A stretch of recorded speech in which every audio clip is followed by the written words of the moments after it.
Et salut à tous mes petits voyageurs, c'est Epic Fumble et aujourd'hui on plonge tête première dans un sujet aussi fascinant que complexe, les dieux et divinités d'Eanna.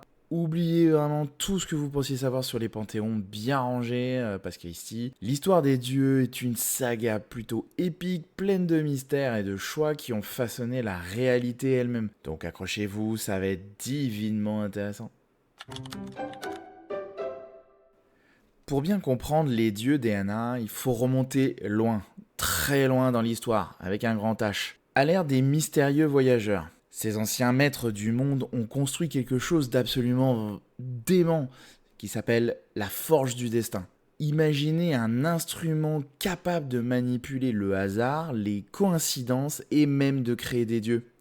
Oui, oui, vous avez bien entendu, hein. Elle se trouve sur Éternité, l'une des lunes d'Eanna. Lors d'un cataclysme monumental entraînant la chute des voyageurs, 4 héros de ce peuple, qu'on suppose être les derniers, se sont rendus à cette fameuse forge.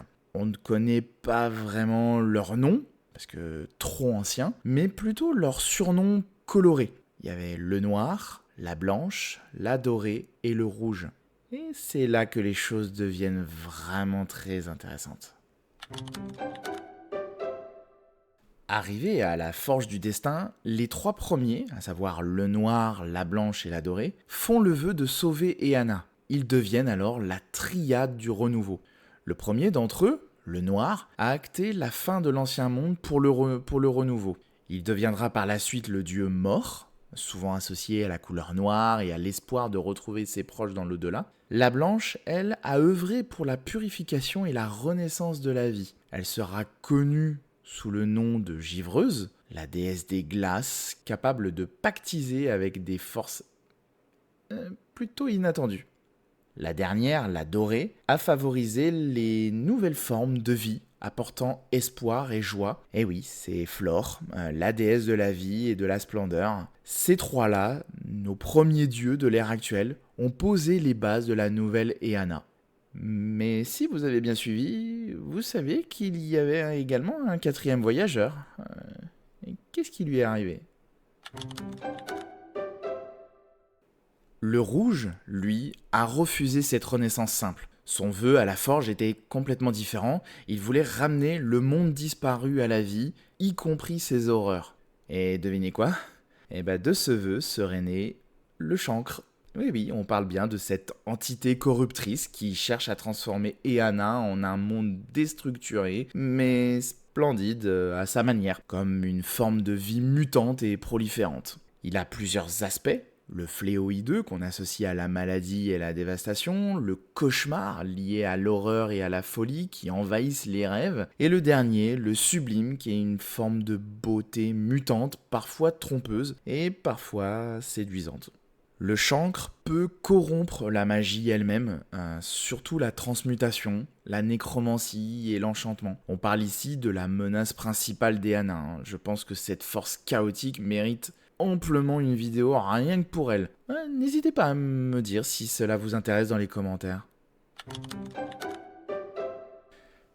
Mais le panthéon d'Eanna ne s'arrête pas à ces 4-là.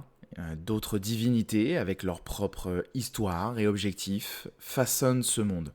Forgeron est le premier dieu majeur. Autrefois lié aux voyageurs, c'est le dieu des artisans, des gardiens, de la stabilité et de la lumière. En fonction des régions, il est nommé différemment. Par exemple, dans le Panthéon de l'Étoile, qui est une des religions les plus répandues du Sifandir, il est appelé Ulgurd. Et ses fidèles peuvent bénir des armes ainsi que forger des liens sacrés par le feu. Les nains des Drakenbergen, eux, utilisent le nom de Verndari. Et la chatte Charis, ainsi que la dragonne d'argent Vévir, sont considérées comme ses filles. Et dans le nord, on le nommera plutôt comme le guerrier. Forgeron est donc un dieu protecteur, c'est pour cela qu'il est le dieu favori des nains. Passons à Façonneur, le dieu créateur par excellence. Comme forgeron, il possède plusieurs noms.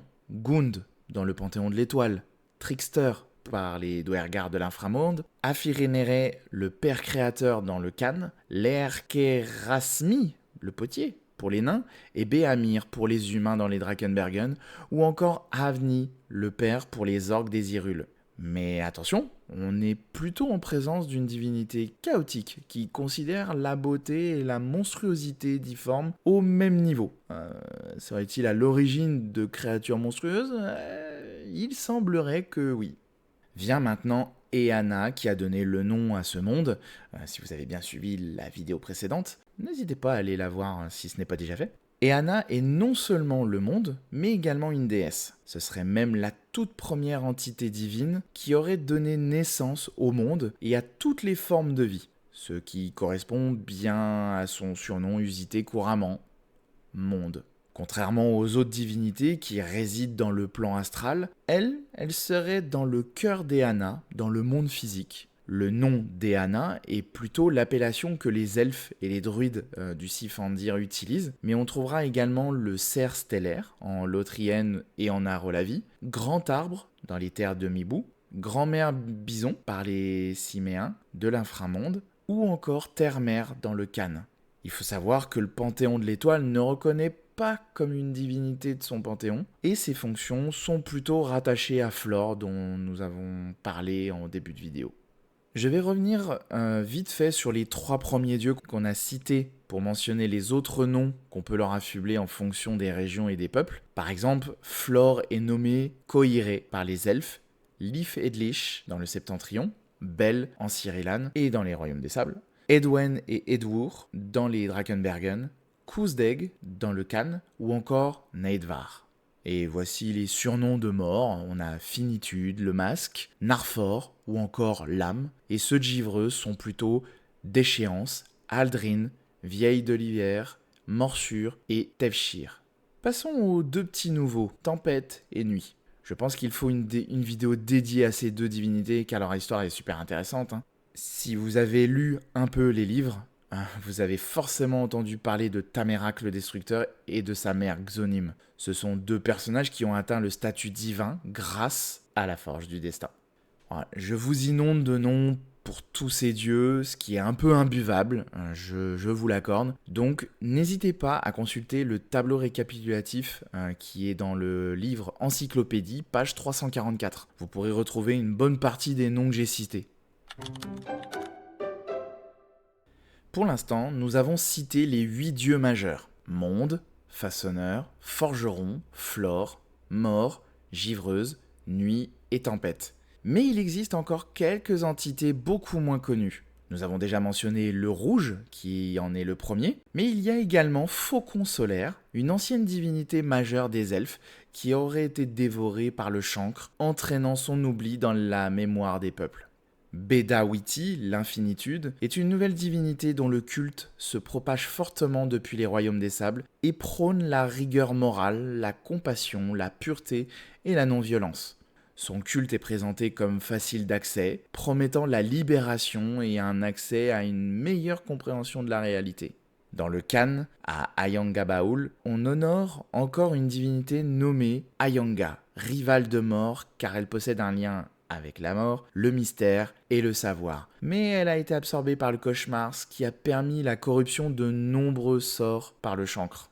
Allez, encore 2 petits, et après on arrête la liste. Le taureau du destin, qui est le dieu des Minotaures, et l'ancien dieu honoré par l'Empire de Bale, une ancienne grande civilisation qui s'étendait dans le Khan, mais qui a été détruite notamment par Tamerak et sa horde, et ainsi que Aranielissa, la grande tisseuse, une divinité locale Drow d'ombre soie.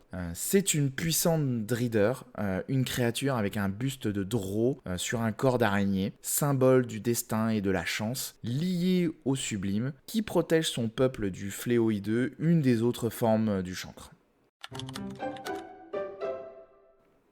Bon, vous le savez certainement, mais nous autres mortels sommes définis par un alignement moral, bon, mauvais, loyal, chaotique et neutre. Mais pour les dieux, c'est beaucoup plus nuancé que ça. Ils ne sont ni bons ni mauvais, ils sont plutôt associés à des tonalités antagonistes qui vont régir l'univers, les forces harmoniques et les forces anthropiques. Les forces harmoniques vont se tourner vers la lumière, la cohésion et la vie, alors que les forces anthropiques plutôt vers les ténèbres, la dissociation et l'extinction. Bon, je vous laisse quelques secondes pour deviner quel dieu est associé à quelle force.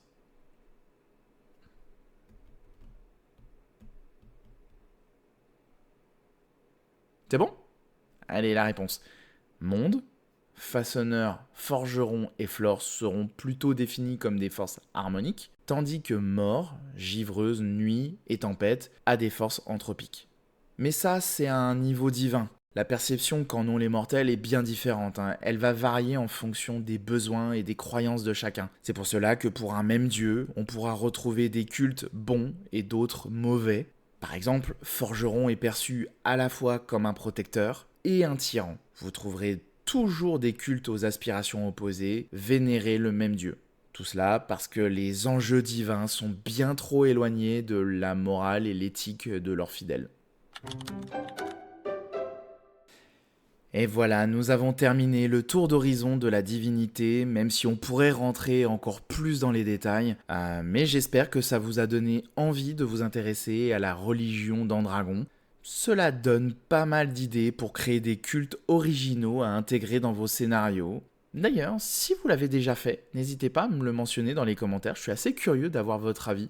Si cette vidéo vous a plu, n'oubliez pas le petit pouce bleu habituel et pensez à activer la cloche pour être notifié des prochaines vidéos. Et on se retrouve très vite pour un nouveau sujet autour du lore de Dragon des studios Agathe. Ciao!